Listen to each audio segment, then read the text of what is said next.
আসসালামু আলাইকুম। আশা করছি সবাই অনেক ভালো আছেন। এখন তো কাঁঠালের সিজন চলছে। কম বেশি সকলের বাসায় কাঁঠাল আসে। তো কাঁঠাল খেয়ে আমরা কাঁঠালের বিচিগুলো কিন্তু অনেকভাবে রান্না করে খাই। তবে আজকে আমি আপনাদেরকে কাঁঠালের বিচি দিয়ে দারুণ মজাদার সন্দেশ তৈরি করে দেখাবো। কিভাবে করব? চলুন তাহলে শুরু করা যাক। কাঁঠালের বিচি দিয়ে সন্দেশ তৈরি করার জন্য এখানে আমি কাঁঠালের বিচি নিয়ে নিয়েছি। কাঁঠালের বিচির ২ টা পরত থাকে, সেগুলো আমি পরিষ্কার করে ভালো করে ধুয়ে সিদ্ধ করে নিয়েছি। এমনভাবে সিদ্ধ করেছি যেন হাত দিয়ে এরকম প্রেস করলেই এটা নরম হয়ে যায়।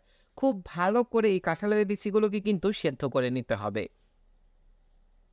এইবার সেদ্ধ করা কাঁঠালের বিচিগুলোকে আমি ব্লেন্ড করে নিব, অথবা আপনারা যদি শিলপাটায় বেটেও নিতে পারেন। তবে আমি আজকে ব্লেন্ড করে নিচ্ছি। একটা ব্লেন্ডারের জগের মধ্যে সবগুলো কাঁঠালের বিচি আমি নিয়ে নিচ্ছি। এই কাঁঠালের বিচিটা ব্লেন্ড করার জন্য এখানে আমি সামান্য পানি ব্যবহার করব, যতটুকু লাগে আরকি আপনারা বুঝে পানিটা দিয়ে এটাকে ব্লেন্ড করে নিবেন। তো আমি এটাকে ৩-৪ বারে অল্প, অল্প পানি দিয়ে ব্লেন্ড করে নিয়েছি। দেখুন এরকম একটা স্মুথ পেস্ট তৈরি হয়ে গেছে। শিলপাটায় বেটে নিলেও কিন্তু এরকমই হবে। এবার আমি চুলায় একটা ফ্রাইং প্যান বসিয়ে দিলাম। এখন আমি এখানে দিয়ে দিচ্ছি 1/4 কাপ পরিমাণে সয়াবিন তেল। আপনারা চাইলে 1/4 কাপ পরিমাণে ঘি বা বাটারও দিতে পারেন। এতে টেস্ট আরো অনেক বেড়ে যাবে। তবে আমি সয়াবিন তেল দিয়েই করছি। এবার চুলাটা অন করে দিলাম এবং তেলটা হালকা একটু গরম করে নিলাম। এবার এই কাঁঠালের বিচির যে পেস্ট আছে সেই পেস্টটা এর মধ্যে দিয়ে দিচ্ছি। এখন এই তেলের মধ্যে এটাকে একটু ভালো করে মিশিয়ে কিছুক্ষণ ভেজে নিব। ২-৩ মিনিট এটাকে এই তেলের মধ্যে অনবরত নাড়তে থাকবো। চুলার আঁচটা মিডিয়ামে থাকবে। দেখুন তেলের সাথে কাঁঠালের বিচিটা কিন্তু ভালো করে মিক্সড হয়ে গেছে। আর এটাকে আমি অনবরত নেড়ে নিচ্ছি। এই পর্যায়ে দিয়ে দিচ্ছি 1/2 চা চামচ পরিমাণে এলাচের গুঁড়া। কাঁঠালের বিচির কিন্তু খুব স্ট্রং একটা ফ্লেভার থাকে। এই ফ্লেভারটা দূর করার জন্য আমি এখানে এলাচের গুঁড়া দিয়েছি। এই পর্যায়ে দিচ্ছি ১ কাপ পরিমাণে চিনি। চিনিটা দেওয়ার পরে এই কাঁঠালের বিচির মিশ্রণটা কিন্তু একটু লিকুইডি হয়ে যাবে। ঠিক আছে? তবে এটাকে আপনারা এভাবে নেড়ে-চেড়ে হালুয়ার কনসিস্টেন্সিতে নিয়ে আসতে পারবেন। টেনশনের কোনো কারণ নেই।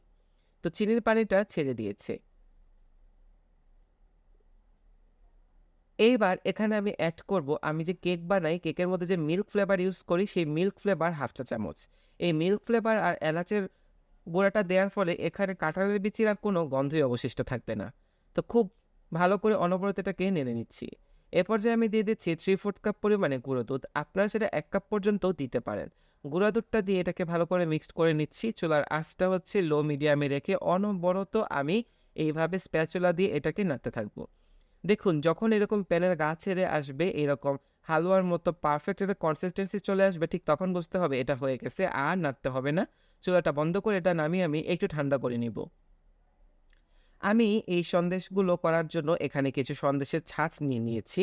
আর এগুলোকে মোটামুটি হালকা একটু ঠান্ডা করে নিছি। খুব বেশি ঠান্ডা করিনি আমি। এবার অল্প, অল্প করে এভাবে ডো নিয়ে এইভাবে সন্দেশের ছাঁচের মধ্যে আমি সন্দেশ তৈরি করে নিচ্ছি। আপনারা চাইলে এগুলোকে লাড্ডুর শেপে দিয়ে লাড্ডুও করতে পারেন। অথবা এভাবে শুধু এমনিও খেতে পারেন। তো দেখুন ছাঁচে দেওয়ার ফলে কত সুন্দর আমার সন্দেশ হয়ে গেছে। এগুলো এখন একটু নরম আছে। পুরোপুরি যখন ঠান্ডা হয়ে যাবে এটা খানিকটা আরেকটু শক্ত হয়ে যাবে। আমি আরো একটা আপনাদেরকে তৈরি করে দেখাচ্ছি। এটা যদিও এখন একটু নরম আছে কারণ এটা গরম। যখন একটু ঠান্ডা হয়ে যাবে এটা আরো অনেক বেশি শক্ত হয়ে যাবে। তো এটাকে আপনারা হালুয়া কিংবা সন্দেশ যেকোনোভাবেই চাইলে খেতে পারেন। তো আমার সবগুলো এভাবে করে নিচ্ছি। তো দেখুন আমার সবগুলো সন্দেশ তৈরি করা হয়ে গিয়েছে। তার মধ্যে কয়েকটা সন্দেশ আমি এই প্লেটে তুলে পরিবেশন করে দিলাম। এই সন্দেশটা দেখতে যেমন সুন্দর লাগছে দুধের সন্দেশের মতো, খেতেও আলহামদুলিল্লাহ অনেক বেশি মজার। বাসায় একবার হলেও এই কাঁঠালের বিচির সন্দেশটা আপনারা ট্রাই করবেন। আশা করছি আজকের রেসিপিটি ভালো লেগেছে। সবাই ভালো থাকবেন, সুস্থ থাকবেন। এই কামনা জানিয়ে বিদায় নিয়ে নিচ্ছি। আল্লাহ হাফেজ।